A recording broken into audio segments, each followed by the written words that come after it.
এই আলেম ওলামা ছাত্র শিক্ষক সেদিন যাত্রাবাড়ি দখল করে নাই, সেদিন আমরা ডিক্লেয়ার করেছিলাম গণভবন।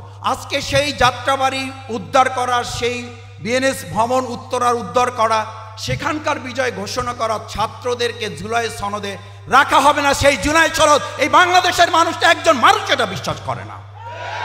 কেন জুলাই সনদে মাদ্রাসার শিক্ষক ছাত্র আলেমদেরকে স্থান দেওয়া হলো না? তার মানে কি জানেন? আপনাদেরকে ইতিমধ্যে জানিয়ে দেওয়া হয়েছে মোল্লার কাজ শেষ, এখন সিন্নি শুধু পালা। আর এবার আমরা বলতে চাই, যদি সিন্নি খেতে হয় তাহলে মোল্লাকে চিনি সিন্নি খেতে হবে, মোল্লা বাদ দিয়ে আর কাউকে সিন্নি খেতে দেওয়া হবে না। এই মোটা মাছির কাজে হলো কাঁঠালেও বসে, এই মোটা মাছির কাজ হলো মরা গরুর উপরেও বসে।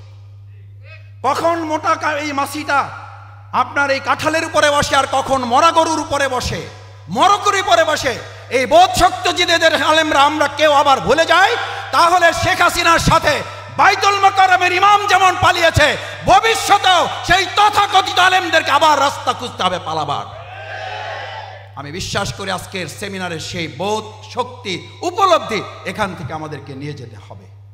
আমরা যখন কলা এবং রুটি বিতরণ করি, এরকম অসংখ্য ভাইকে বলতে শুনেছি, মাসুদ ভাই আমি তো এখন কলা খাবো না, আমি তো রুটি খাবো না, আমাকে দেন, আমি আরেকজনকে দেবো। কেন খাবেন না? বলছে মাসুদ ভাই আমি তো রোজা রেখে এসেছি। আপনি বলতে পারেন জুলাই আগস্টের গণঅভ্যুত্থানে এরকম অন্য কে কারা রোজা রেখে রাত্রে তাহাজ্জুদ পড়েছে আর কাবার গিলাফ ধরে দোয়া করার পর তারপরে আন্দোলনে এই ভূমিকা পালন করেছে? কারা তারা? তাদের বাদ দিয়ে আপনি মিডিয়া চালান, তাদের বাদ দিয়ে আজকে আপনাদের অন্তর্বর্তীকালীন সরকার চলতে চান। যদি চলতে চান, জুলাই আগস্টের যে ভুল হয়েছে তার চেয়ে কয়েক গুণ মূল্য দিয়ে আবার আলেম সমাজকে নিয়ে এই বাংলাদেশ পরিচালনার সিদ্ধান্ত নিতে হবে। তার আগেই এই আলেম সমাজ, ছাত্র, মাদ্রাসা সবাইকে সমান মূল্যায়ন, ন্যায্য মূল্যায়ন করতে হবে। এবারের ঘোষণা, আমরা এবার আর ফুটবল না, এবার আমরা প্লেয়ার। আমাদেরকে যেমন খুশি পিটাবেন সেই দিন শেষ। এবার ফুটবলের পালা না, এবার আলেমরা প্লেয়ারের দায়িত্ব নিয়ে বাংলাদেশের জনগণকে সাথে নিয়ে আমরা গোলপোস্টের কাছে গিয়েছি। এবার গোল করি, বাংলাদেশের মানুষের বিজয় তাদের হাতে আমরা তুলে দেব। সম্মানিত উপস্থিতি, এখানে যারা আছেন, যারা ভূমিকা রেখেছেন জুলাই আগস্টে, আরো যারা ভূমিকা রেখেছেন, তাদের মধ্যে একটা মৌলিক পার্থক্য আছে।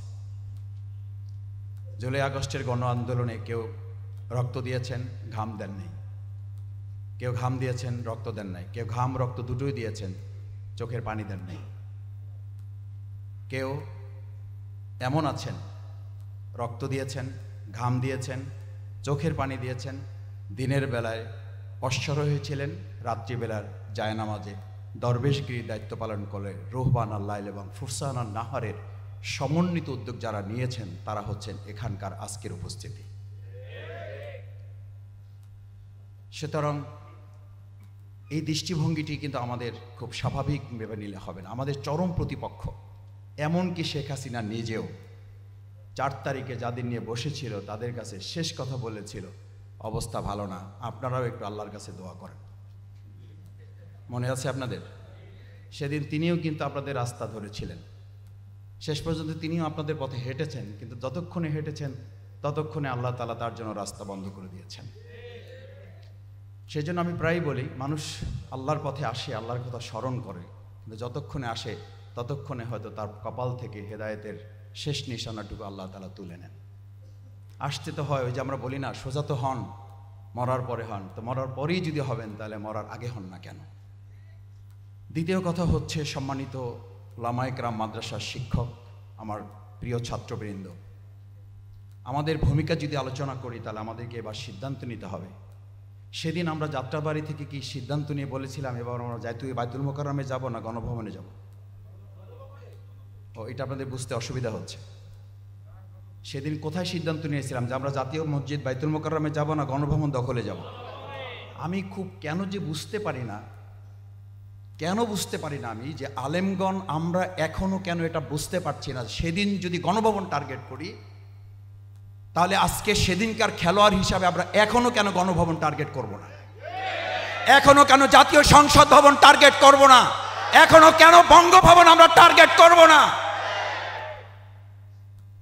কেন আমাদের শুধু মসজিদ, মাদ্রাসা, জাতীয় বাইতুল মোকাররম এইটুকু হইলেই যেন আমি আমাদের শ্রদ্ধেয় একজন প্রিন্সিপাল ছিলেন, আমি সস্তিনা মাদ্রাসার ওখানকার ছাত্র। তো আমার শিক্ষক বলতেন যে আমাদের একটা অসুবিধা কি মাসুদ জানো, আমরা দুনিয়ার দৃষ্টিতে কোনো কিছু একটু পেলে মোটামুটি আত্মতৃপ্তিতে ভরপুর, অথচ আল্লাহ গোটা রাজ্যটা আমাদেরকে দিতে চান, সেখানে আমরা কোনো একটা টুকরো মাটি নিয়ে আমরা আনন্দে আত্মআলোচিত হয়ে যাই। আজকে আমাদেরকে এটা মাথায় নিতে হবে যে এই আলেম ওলামা ছাত্র শিক্ষক সেদিন যাত্রাবাড়ি দখল করে নাই, সেদিন আমরা ডিক্লেয়ার করেছিলাম গণভবন। আজকে সেই যাত্রাবাড়ি উদ্ধার করা, সেই বিএনএস ভবন উত্তরার উদ্ধার করা, সেখানকার বিজয় ঘোষণা করা, ছাত্রদেরকে জুলাই সনদে রাখা হবে না। সেই জুলাই সনদ এই বাংলাদেশের মানুষটা একজন মানুষ এটা বিশ্বাস করে না। কেন জুলাই সনদে মাদ্রাসার শিক্ষক ছাত্র আলেমদেরকে স্থান দেওয়া হলো না? তার মানে কি জানেন? আপনাদেরকে ইতিমধ্যে জানিয়ে দেওয়া হয়েছে মোল্লার কাজ শেষ, এখন সিন্নি শুধু পালা। আর এবার আমরা বলতে চাই যদি সিন্নি খেতে হয় তাহলে মোল্লাকে চিনি সিন্নি খেতে হবে, মোল্লা বাদ দিয়ে আর কাউকে সিন্নি খেতে দেওয়া হবে না। আবার সিন্নি সামনে আসছে 2026 সাল, আবার দেখবেন সিন্নির কাছ থেকে মাসি ভনভন করা শুরু করছে। মাসি ভনভন করে করে এই দুই প্রকার মাসি, একটা মোটা মাসি, একটা চিকন মাসি। মোটা মাসি কোথায় কোথায় বসে জানেন? স্বাস্থ্য ভালো কোথায় বসে জানেন? আমি এই কথা বলতে চাই না, আমার মুরব্বীদের কাছ থেকে এগুলো ওয়াজ শোনা, তো এই ওয়াজ ওনাদের সামনে বললে ওনারা আমাকে একটু আদবের খেলাপ মনে করবেন। আমি শুধু স্মরণ করে দেওয়ার জন্য। এই মোটা মাছির কাজে হলো কাঁঠালেও বসে, এই মোটা মাছির কাজ হলো মরা গরুর উপরেও বসে। কখন মোটা এই মাছিটা আপনার এই কাঁঠালের উপরে বসে আর কখন মরা গরুর উপরে বসে, মরগরুর উপরে বসে, এই বোধ শক্তিদের আলেমরা আমরা কেউ আবার ভুলে যাই, তাহলে শেখ হাসিনার সাথে বাইতুল মোকাররমের ইমাম যেমন পালিয়েছে, ভবিষ্যতেও সেই তথাকথিত আলেমদেরকে আবার রাস্তা খুঁজতে হবে পালাবার। আমি বিশ্বাস করি আজকের সেমিনারের সেই বোধ শক্তি উপলব্ধি এখান থেকে আমাদেরকে নিয়ে যেতে হবে। শেষ কথা, সম্মানিত উপস্থিত সুধী মণ্ডলী, আজকে আমরা এখানে যারা আসছি আমাদেরকে দেখবেন সব প্রোগ্রাম হয়, জাতীয় প্রোগ্রাম, বিভিন্ন গুরুত্বপূর্ণ প্রোগ্রাম, সেখানে আপনাদের উপস্থিতি নাই, মিডিয়াতে আপনাদের উপস্থিতি নাই।